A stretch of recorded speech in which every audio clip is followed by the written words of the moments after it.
Selamat malam Bapak Ibu Saudara yang Tuhan kasihi. Kembali bertemu dengan saya untuk bersama-sama bersatu hati dalam doa. Selasa 16 Mei 2023. Tema hari ini saya berjudul Kasih dan Damai. Sebelum kita sama-sama merenungkan firman Tuhan, mari kita berdoa. Tuhan, bukalah hati dan pikiran kami untuk merenungkan firman-Mu malam ini. Amin.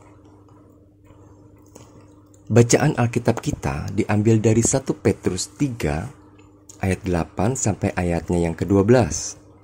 1 Petrus 3 ayatnya yang ke-8 sampai ayat yang ke-12. Dan akhirnya, hendaklah kamu semua seia sekata, seperasaan, mengasihi saudara-saudara, penyayang dan rendah hati. Dan janganlah membalas kejahatan dengan kejahatan, atau caci maki dengan caci maki.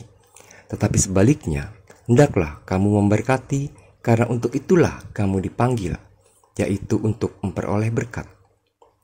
Sebab, siapa yang mau mencintai hidup dan mau melihat hari-hari baik, ia harus menjaga lidahnya terhadap yang jahat dan bibirnya terhadap ucapan-ucapan yang menipu. Ia harus menjauhi yang jahat dan melakukan yang baik. Ia harus mencari perdamaian dan berusaha mendapatkannya.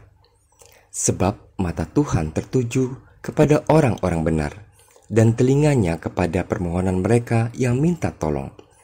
Tetapi wajah Tuhan menentang orang-orang yang berbuat jahat. Demikian firman Tuhan.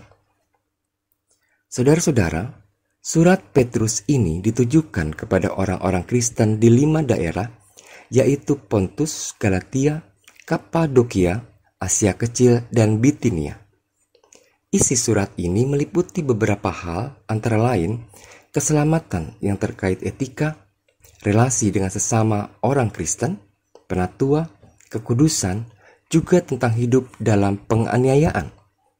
Dalam surat ini, Petrus yang ingin ditekankan adalah cara hidup dengan identitas Kristen yang benar, meskipun jemaat mengalami penderitaan hidup.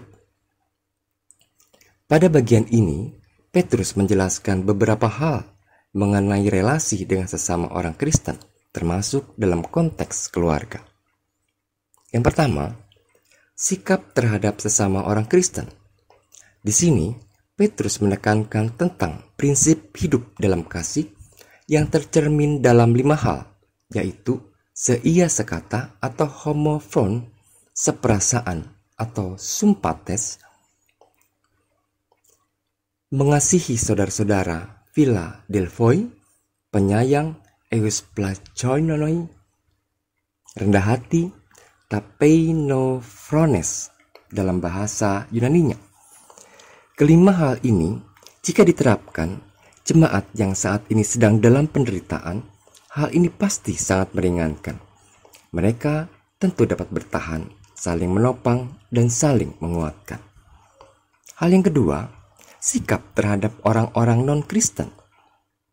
Rasul Petrus menyadari bahwa penganiayaan yang terjadi di masa itu adalah hal yang memang harus dihadapi. Namun, sikap hidup yang benar terhadap orang-orang di sekitar yang non-Kristen tentunya bukan sikap yang membenci, melainkan sikap yang menunjukkan hidup dalam damai. Dalam hal ini, Petrus mengajak jemaat untuk tidak membalas kejahatan dengan kejahatan. Namun sebaliknya, jemaat harus memberkati dan menjaga lidah agar tidak mengeluarkan perkataan yang buruk. Selain itu, Petrus juga mendorong jemaat agar tidak takut menghadapi semua situasi tersebut. Mengapa? Karena mata Tuhan tertuju kepada orang-orang benar. Saudara-saudara, apakah nasihat Petrus ini relevan dalam kehidupan kita saat ini? Tentu masih dan akan terus relevan. Nyatanya, kita memang hidup dan berada di tengah sekularitas kehidupan. Kita juga menghadapi berbagai pergumulan hidup yang membutuhkan topangan dan pertolongan orang lain. Dalam konteks ini jelas sekali bahwa nasihat Petrus menjadi kebutuhan yang seharusnya kita hidupi dan menghidupinya. Hal ini tentu akan menguatkan dan memampukan kita menghadapi pergumulan hidup yang setiap saat mewarnai kehidupan kita. Maukah kita hidup dan menghidupi nasihat Petrus itu dalam kehidupan kita saat ini? Amin. Mari kita berdoa. Tuhan, terima kasih Engkau telah mengingatkan kami agar terus hidup dan menghidupi prinsip kasih dalam kehidupan ini, baik dalam hidup berjemaat, bermasyarakat, dan dalam keluarga. Mampukan kami agar dapat mewarnai langkah kami dengan kasih dan damai. Dalam kasih-Mu yang akan terus menyertai tidur kami sepanjang malam ini.